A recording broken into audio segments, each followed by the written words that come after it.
Poh 10 hura kejak masjid. Bantuh masjid poh 10 hura. Ke pudek mik gadan ke. Wate gadan. Ke kuncit wate subuh. Wate gadannya lagi adan subuh. As-salatu khairum minan naum.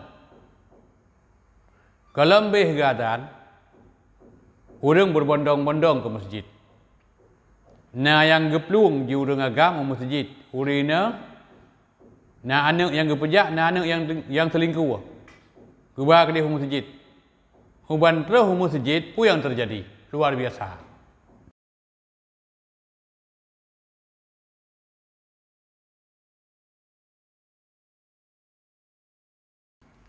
Bismillahirrahmanirrahim. Assalamualaikum warahmatullahi wabarakatuh. Alhamdulillahirabbil alamin.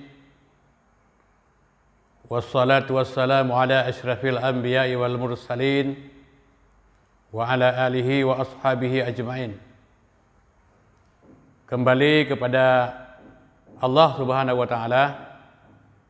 Kepadanya ucapkan segala puja dan puji. Mudah-mudahan Allah senantiasa gebi kepada kepadanya hidayah dan petunjuk. Teriring dengan mohon kepada Allah Subhanahu wa taala, kiranya Allah senantiasa gebi keselamatan kepada yang mulia Nabi Muhammad sallallahu alaihi wasallam. Dan kepadanya sebagai umat senantiasa mengiringi kehidupan untuk selalu berselawat dengan Rasulullah kepada Rasulullah sallallahu alaihi wasallam. Dengan ucapan Allahumma shalli ala Muhammad sampai dengan selesai adanya. Pada kesempatannya untuk pegang bacut bahwa muadzin ke azan salat subuh jam 10 pagi. Semua laki-laki dan perempuan berbondong-bondong menuju masjid. Ini kejadian yang aneh. Tidak lazim. Malah bisa disebut luar biasa. Kenapa? Paken adanya terjadi. Nyo tente na latar belakang. Na penyebab dan pakiban hasil itu. Mari sama-sama kita simak siat video yang disampaikan dan pengajian lewat pengajian Mbak Uronyo. Jadi Nasir Bilal yang merangkap jabatan sebagai muadzin. Karena kondisi bak kampungnya, kondisi ekonomi tidak begitu bagus. Sehingga jabatan Bilal dirangkap oleh muadzin. Tetapi muadzin ini sangat rajin, sangat tulus, sangat cepat datang ke masjid dan biasanya dia pulang paling terlambat. Dan dia tidak pernah bertanya berapa honor 1 bulan. Dan dia juga tidak pernah meminta manakala di akhir bulan atau di awal bulan honornya tidak dibayar. Setiap subuh dia lebih cepat hadirnya. Setelah dia membersihkan masjid, kemudian masuk waktu subuh dia azan, dia kumandangkan azan. Dan setelah itu dia melaksanakan salat sunat sebagaimana yang lazim dilakukan oleh orang lain manakala orang berada di masjid. Setelah dia menunggu beberapa saat muncul imam masjid. Dan biasanya salat berjamaah subuh dia laksanakan hanya bersama imam masjid. Jadi 1 orang imam, 1 orang makmum, 1 orang imam, 1 orang Bilal. Kemudian satu hari dia mengambil inisiatif sendiri. Kecok kesimpulan juga ke. Poh 10 hura kejak masjid. Bantuh masjid poh 10 hura. Ke pudek mik gadan ke. Wate gadan. Ke kuncit wate subuh. Wate gadannya lagi adan subuh. As-salatu khairum minan naum. Kalau lebih gadan, orang berbondong-bondong ke masjid.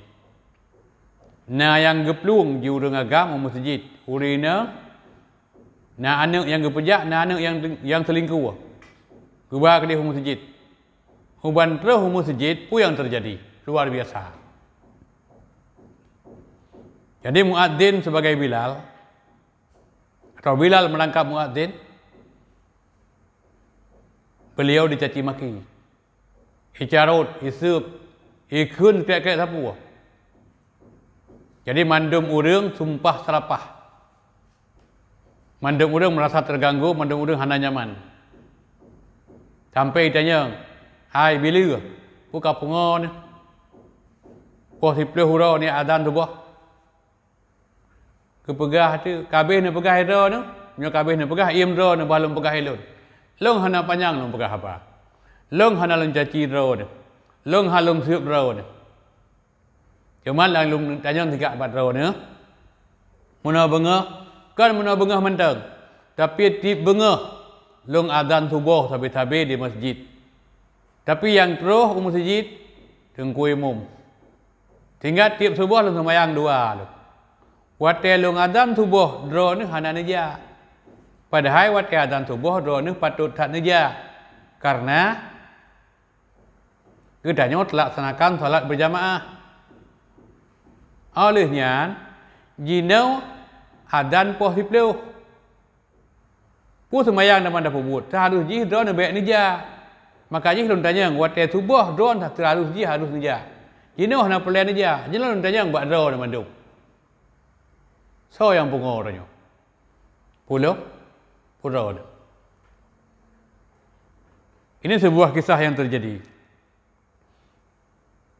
Jadi saudara-saudara, kaum muslimin, para pendengar yang Tuhan muliakan. Pacul sampaikan bahwa tentang syariat azan. Pertama, di dalam Al-Quranul Karim, ayat yang ke-20 surah Al-Baqarah yang perkata Allah wa aqimus shalah wa atuz zakah warka'u ma'ar raqiin, dan dirikanlah salat dan keluarkan zakat dan rukuklah bersama orang-orang yang rukuk. Surah Ali Imran ayat 30 yang perkata Allah Subhanahu wa taala innas salata kanat 'alal mu'minina kitaban mauquta. Sesungguhnya salatnya adalah sebuah kewajiban yang kagak wajib di Allah Subhanahu wa taala menurut waktu yang ditentukan kepada setiap orang mukmin, kepada setiap orang yang beriman. Dan tak kala untuk sejarah azan, tak kala Allah kagak perintahkan buat Rasulullah SAW untuk melaksanakan salat jamaah. Rasulullah gawe sahabat. Pakai banjara sahabat-sahabat lo ni cibi pandangan, ni cibi pendapat, ni cibi pikiran buat do ni pakai banjara tahu supaya urang mun tapak yang masjid watai katruh watai salat. Karenanya kagak perintahkan di Allah Subhanahu wa taala supaya katanya bisa rukuk bersama-sama, bisa sujud bersama-sama, kagak perintahkan untuk salat berjamaah. Kepegah dari sahabat besaran, nyo nasaran baklung wahai Rasulullah. Tapeh lonceng. Watai urang kagak dengar su lonceng, gejak ramai-ramai masjid. Gebantah di sahabat lain baik menam, nyo laginya kata sabuh dia kata ikut urang kape. Olian naga pegah mana kau mana Rasulullah tak apui. Tak apui dia apui. Bang kalai apui kalan kai atak watu karena apui urang joh-joh kagak dupat gejak kana. Menyaujian pakai tu sahabat lain. Tak apui lon. Nya tak pudak totong ubung-ubung. Olinya menyo ketua sahabat yang lain punya menan wahai Rasulullah yang sahabat cek katanya kata ikut urang Majusi. Maka ji perdebatan orangnya hanya selesai. Sahabat ke Yakwo. Bak sabuh malam kesampaikan di Allah Subhanahu wa taala bak Rasulullah SAW tentang syariat azan. Nah, pada muda kemudian menumpak leng sahabat-sahabat. Kemudian itu yang bernama Abdullah bin Zaid. Kejak Abdullah bin Zaid kepada Rasulullah, kepegah wahai Rasulullah. Berkelam di dalam mimpi long kalan. Jadi seolah dalam mimpi orang berkumpul untuk melaksanakan salat. Lalu diarahkan oleh seorang laki-laki yang berjubah hijau. dengan ucapan memanggil orang salat, Allahu Akbar, Allahu Akbar, Allahu Akbar, Allahu Akbar, sampai selesai.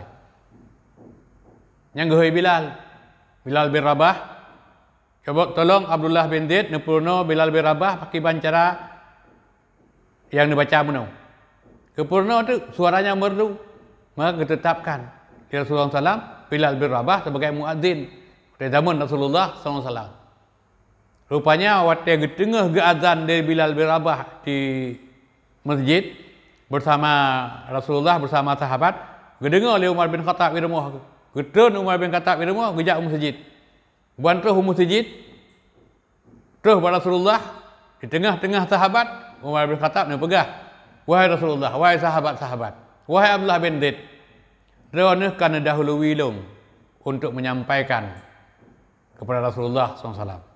Wahai Rasulullah, berkelampih ilung dalam mimpi lung, wahai Rasulullah, lung dengar suara azan, panggilan untuk salat yang laganya macam. Maka Rasulullah SAW, karena akan didukung oleh wahyu yang lebih awal pada Rasulullah ditetapkan untuk memanggil orang salat berjamaah 5 buah waktu di malam adalah dengan ucapan azan yang lagi berkumandang uronyo di tengah-tengah kehidupan.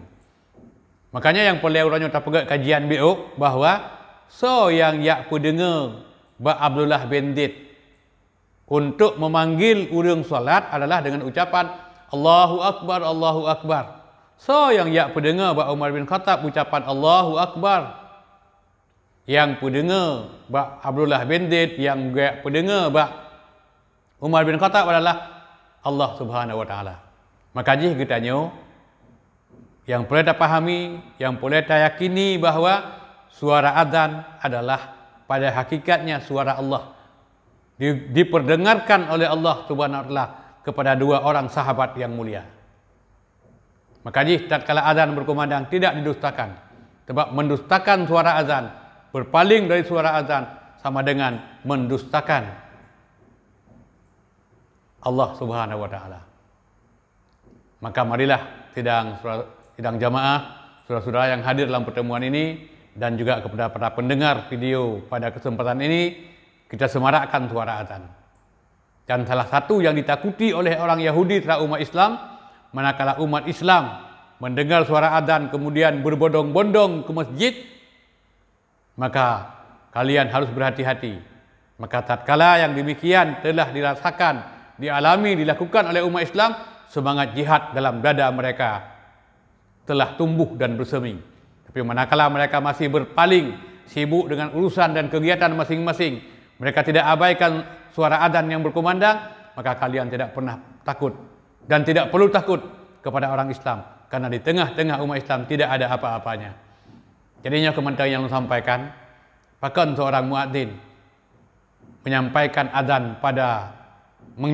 azan subuh bak wate poh 10 urau, karena wate azan subuh bak wate poh 5 urang hang getim dibit. Jadi mudah-mudahan nyo contoh, nyo pelajaran yang bisa kita jadikan sebagai pedoman, sebagai arahan, sebagai bimbingan untuk kita semua. Lebih kurang mohon maaf. Assalamualaikum warahmatullahi wabarakatuh.